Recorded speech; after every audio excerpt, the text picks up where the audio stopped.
안녕하세요. 권영TV의 권중광입니다. 오늘은 9월 3일 일요일 아침입니다. 일요일 오전 방송을 시작하겠습니다. 오늘 일요일을 맞이하셔서 또 주일 예배를 가시는 분들은 교회 가서 또 예배를 잘 드리시기를 바랍니다. 또 시간이 계신 분들은 야외로 나가서 초가을에 공기를 좀 만끽하는 그런 힐링으로 건강을 돌보는 기회가 되시길 바라겠습니다. 윤석열 대통령께서는 이번 새해 예산을 기획재정부에서 예산을 짜는데 특이한 사항은 저소득층을 지원하는 것을 대폭 좀 늘리고 확대하고, 그 다음에 노인 일자리를 100만 개를 만든다 이렇게 해서 특이한 모습을 보였다 이렇게 보도가 되고 있습니다.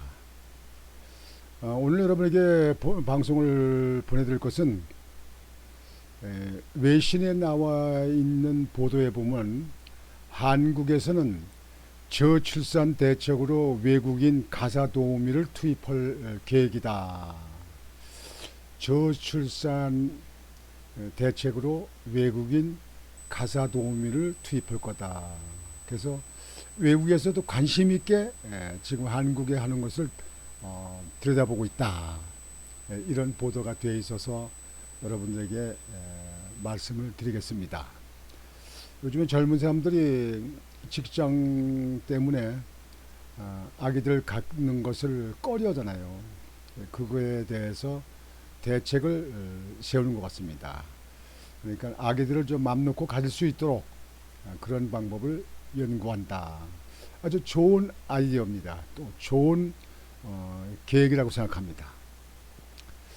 도움이 될 거예요. 정부가 저출산 대책의 일환으로 가사와 육아를 돕는 외국인 근로자를 시범 도입하기로 한 것과 관련해 주요 외신들도 관심을 보였습니다. 현지 시간 1일 미국 CNN 방송은 한국 정부의 외국인 가사 근로자 시범 사업을 소개하면서 한국은 더 많은 아기와 노동자가 필요하며 외국인 가사도우미가 이를 고쳐주길 바라고 있다고 보도했습니다. CNN은 이르면 올해 12월부터 약 100명의 외국인 가사도우미가 서울에서 일을 시작한다면서 경력 단절을 꺼리는 고학력 여성 증가, 생활비 상승과 더불어 육아 가사 부담은 한국의 혼인과 출산 감소의 한 요인으로 거론돼 왔다고 전했다. CNN은 저출산으로 인한 노동력 부족이 가시화하자 한국 정부는 주당 최대 근무 시간을 현행 52시간에서 최대 62시간으로 늘리는 방안을 제안했지만 젊은 층의 반발로 무산되기도 했다고 덧붙였습니다. 로이터 통신도 한국 정부가 가사와 육아를 돕는 외국인 가사관리사 100명을 서울시에 시범 도입하기로 한 계획을 보도했습니다.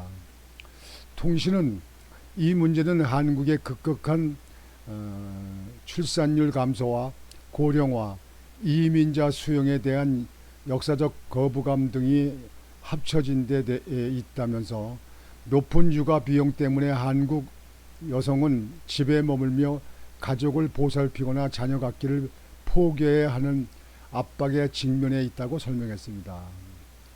아울러 한국의 합계 출산율이 지난해 역대 가장 낮은 0.78명으로 떨어져 또다시 세계 최저를 기록했고, 특히 서울의 합계 출산율은 0.59명을 기록했다고 전했습니다. 합계 출산율은 여성 1명이 평생 낳을 것으로 예상되는 평균 출생아 수입니다. 현재 인구 수준을 유지하기 위한 수준을 의미하는 대체 출산율은 2.1명입니다. 다만 외신들은 한국인 가사도우미의 급여와 처우 등과 관련해서는 노동 착취 우려 등 논란의 여지가 있다고 꼬집었습니다.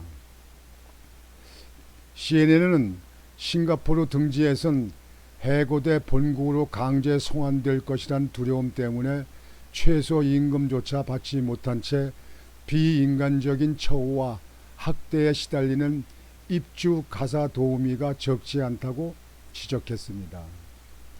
로이터 통신은 한국 시민사회 일각에선 부모가 직접 자녀를 돌볼 수 있도록 주당 근로시간을 더욱 줄여야 한다는 주장도 제기된다고 전했습니다.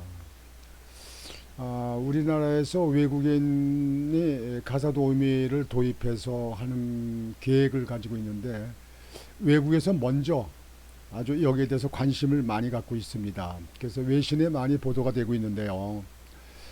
제가 생각할 때는 가사도우미 도입하는 거 일리가 있습니다. 지금 그 시부모들이 그 손주 손녀를 돌보는 그런 시대는 아니잖아요. 지금은 뭐 자기들 건강을 위해서 손주 손녀들을 돌보지 않으려고 하는 그 시부모들이 뭐 거의 다입니다.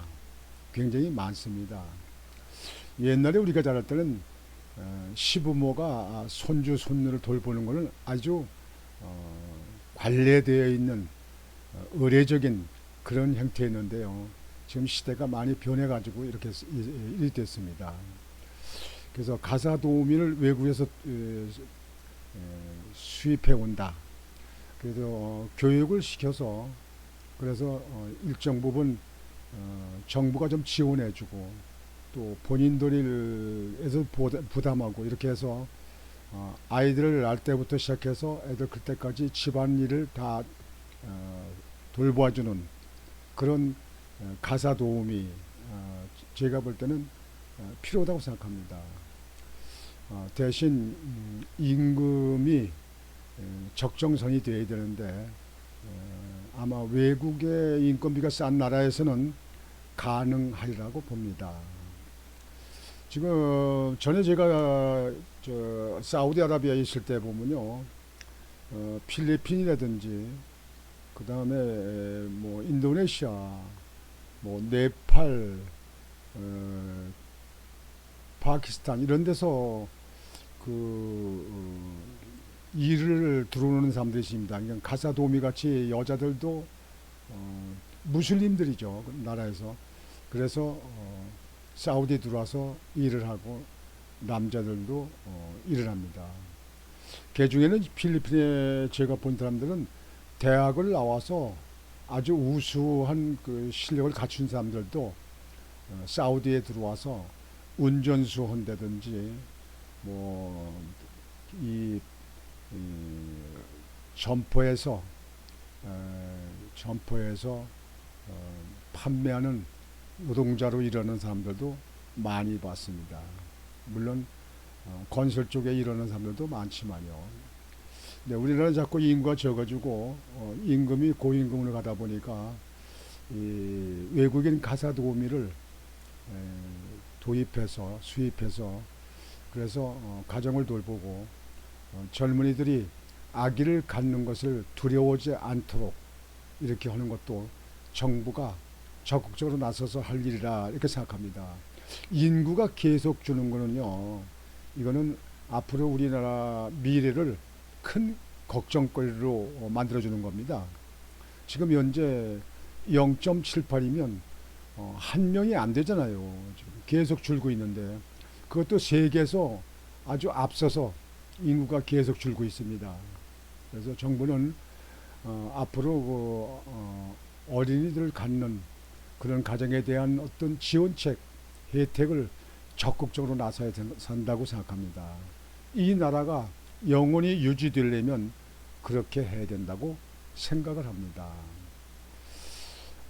그래서 오늘 아침 방송은 여러분들에게 한국에서도 이제 가사 도우미를 외국에서 수입해서 그래서 저출산 대책을 좀 막아보자 하는 거에 대한 계획을 가지고 있는데, 외신도 한국을 그 소식을 듣고 한국에 많은 관심을 갖고 있다. 어떻게 될 것인가 하고 이렇게 지금 보도가 되어 있어서 여러분들에게 말씀을 드렸습니다. 오늘 일요일 아침 방송은 이것으로 마치겠습니다. 여러분들 오늘도 즐거운 하루가 되시길 바라겠습니다. 권중광TV의 권중광이었습니다. 여러분 안녕히 계십시오.